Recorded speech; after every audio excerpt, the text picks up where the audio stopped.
Bueno, me tocó un tema medio ahí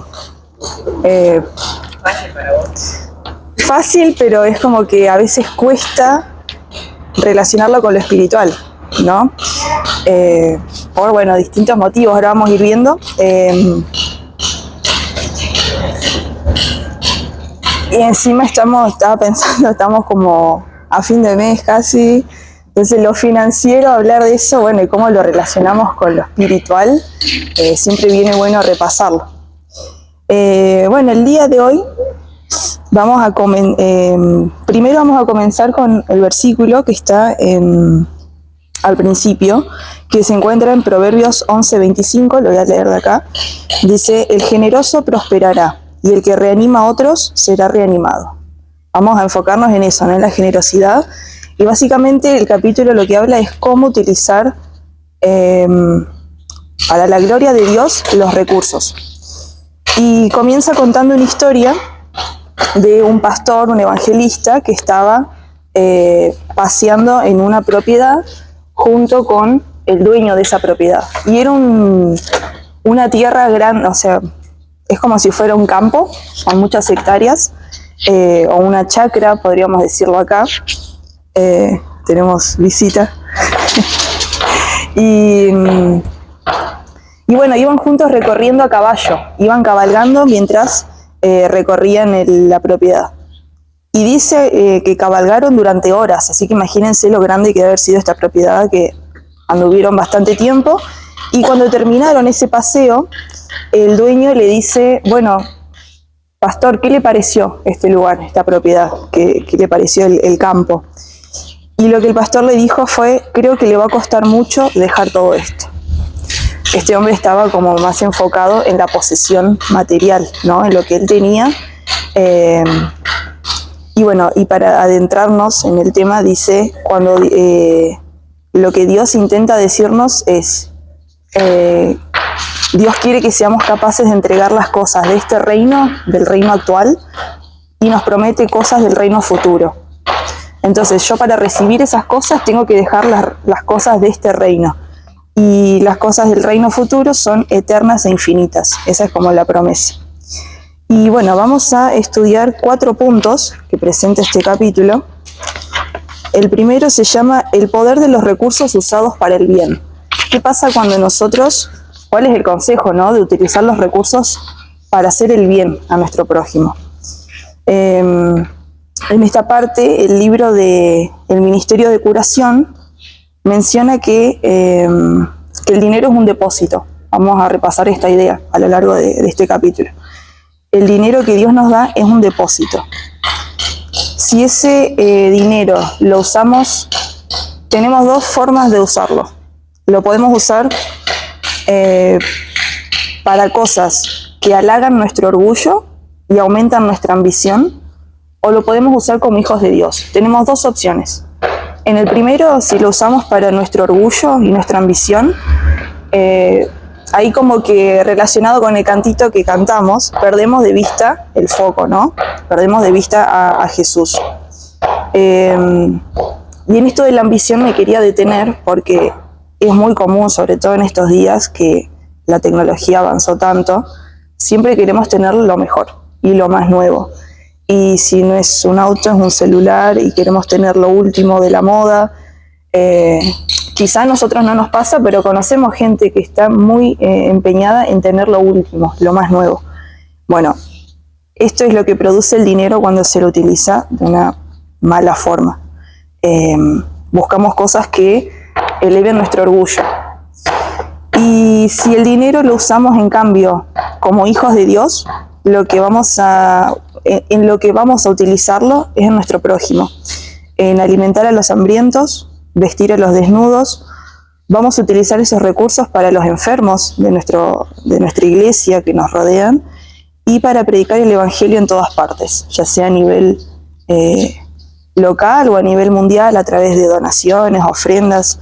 Entonces tenemos 2 caminos: el dinero usado para cosas que elevan nuestro orgullo y nos hacen ser muy ambiciosos, o como hijos de Dios usados para el prójimo. En cualquiera de estos dos caminos que tomemos, o que estemos ahí por tomar, siempre tenemos que tener en vista a Jesús.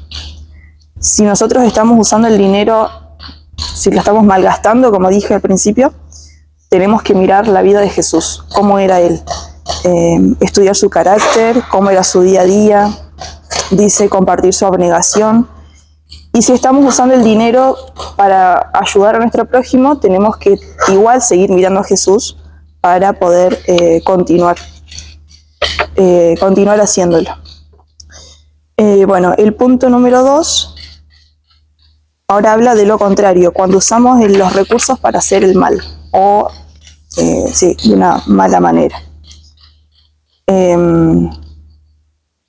Acá el libro La Temperancia habla de un concepto que me gustó y lo anoté. Habla de un deseo desordenado de riquezas. Cuando nosotros empezamos a desviar porque nos enfocamos en cada vez tener más riquezas y cómo eso nos empieza a afectar. Cuenta que los hombres empiezan a sacrificar cosas con tal de tener más dinero. Empiezan a sacrificar comodidades de su vida, rutinas de la vida, no sé, por ejemplo, momentos en su hogar, con su familia, se sacrifican horas de sueño, descanso, todo con el único propósito de tener más dinero. Se convierte, como dijimos al principio, en una ambición. La consecuencia de esto es que empiezan a haber problemas en nuestra vida física. ¿Qué pasa? Si dejamos de descansar, no funcionamos. Entonces nos afecta a nivel físico. Hay consecuencias mentales, ¿no? Se puede elevar la angustia, la ansiedad, con el afán de tener más dinero. Hay consecuencias en la vida social y familiar. Dejamos de pasar tiempo con la familia, con los amigos.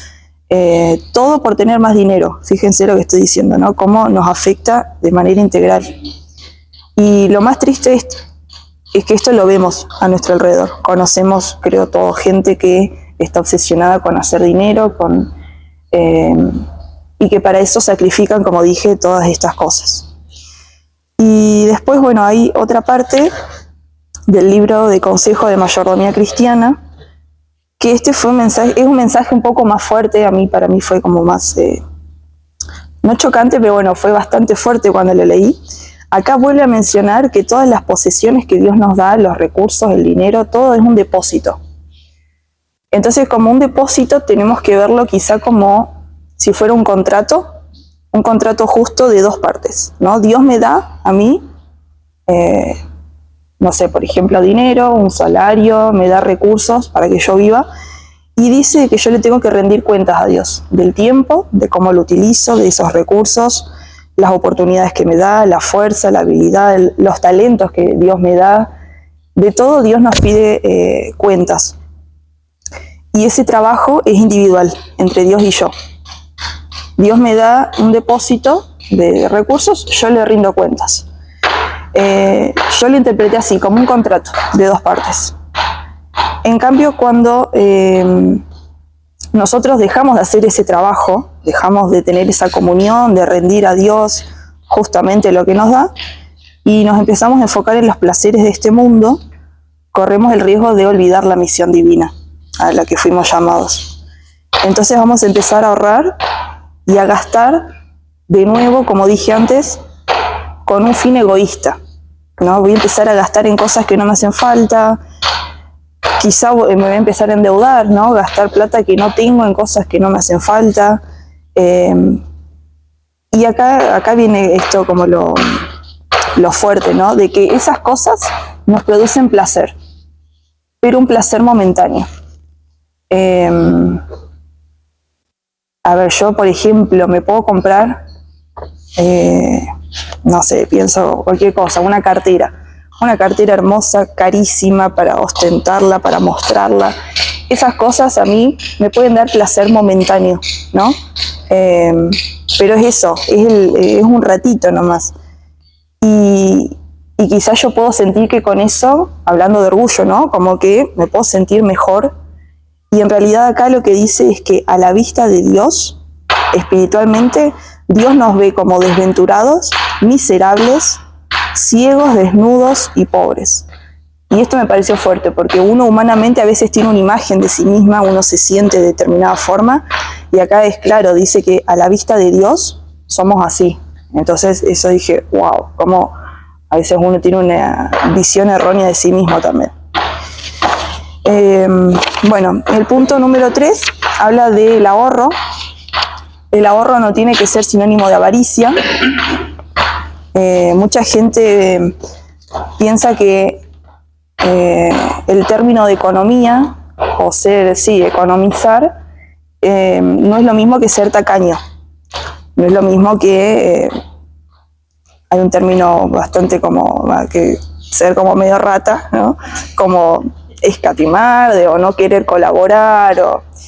No es lo mismo, no está relacionado con la economía. Justamente la economía se trata de saber utilizar los recursos de la mejor manera. Es algo que bueno, que se enseña, ¿no? Desde justamente la contabilidad, es cómo utilizamos los recursos de la mejor forma, cómo los mezclamos para, bueno, obtener una ganancia si fuera un negocio, pero bueno, en nuestra vida personal es cómo hacerlo para poder vivir tranquilos, por ejemplo. Habla de la libertad que tenemos que tener. En esto quizás es el consejo de no, como dije antes, no endeudarnos en cosas que quizás no nos hacen falta, saber gastar lo justo y necesario, y volviendo a lo primero, siempre observar la vida de Jesús. Si no observamos la vida de Jesús, vamos a gastar dinero en ídolos, dice el material. Y esas cosas van a hacer que nosotros embarguemos nuestro tiempo, nuestros talentos, nuestros pensamientos, cosas que deberíamos dedicarlas a un fin más noble, a otro propósito, vamos a estar como derrochando todo el tiempo. Y eso pasa si no observamos la vida de Jesús. Si observamos la vida de Jesús, como sus representantes vamos a poder llevar una vida abnegada, una vida más sencilla, ¿no? Como dije antes, gastando lo justo, con una economía organizada. Cada uno desde sus recursos, organizarse de la mejor forma con la vista en Jesús. Acá lo que habla la revista invita a hacer como una reflexión personal de cuántas cosas estamos derrochando o que hemos derrochado en cosas, como dije, que no tienen quizás un propósito noble. Habla de muebles lujosos, de casas, de vehículos.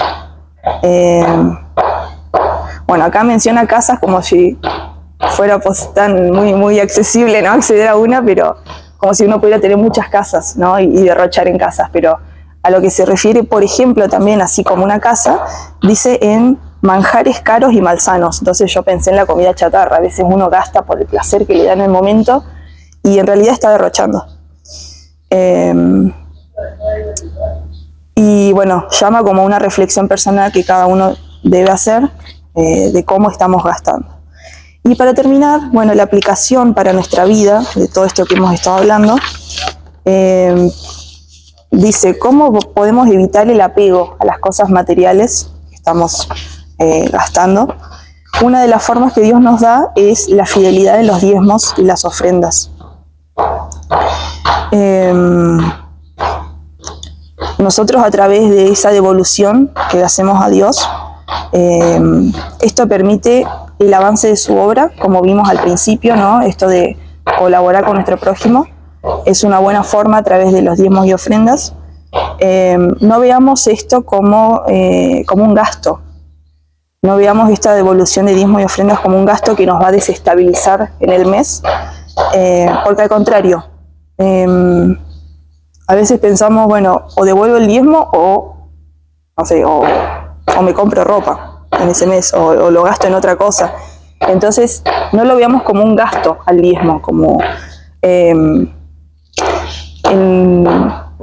los términos contables, un gasto es visto como una pérdida. Por ejemplo, un gasto de luz es una pérdida o algo que se paga. En cambio, un costo es como algo que se paga, se paga para obtener un beneficio. Entonces, veámoslo así, como que el diezmo no es un gasto que no tiene una retribución, por decirlo, sino que todo lo contrario, eso direcciona nuestros deseos y nos hace pasar, como dijimos al principio también, del reino del yo, y yo, o sea, centrado en mí mismo, hacia el reino de los cielos.